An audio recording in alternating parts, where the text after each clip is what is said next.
How's it going, YouTube?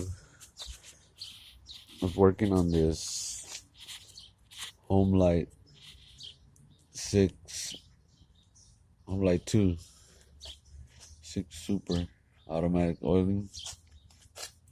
It's an older machine, and I was running it without the cover for the air filter. It would bog out when I would give it gas.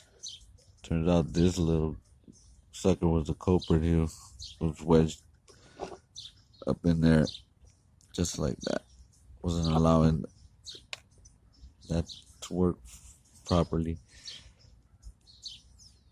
It hasn't even been 2 weeks since I overhauled the little carburetor.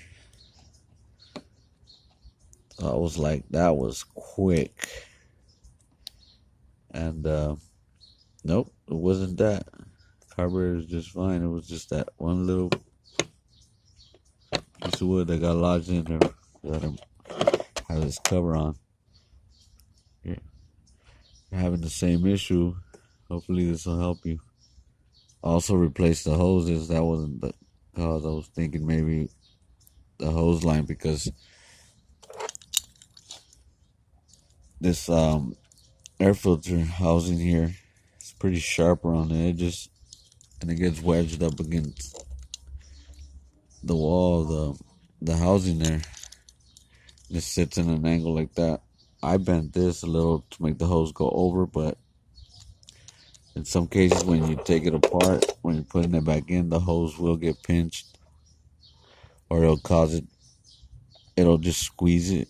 This one I'm gonna have to replace because it has little marks already, and it's brand new actually, but it bit into it right there. But in some cases it'll kink it. The old hose it had was kinked. This one's a little harder because it's newer,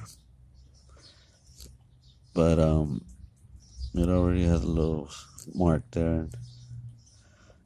I need to run this saw. The rain hasn't let me do anything. I could run a newer saw, but this is my favorite. It's what I learned on. This is what I'm gonna stick with. Hope this helped.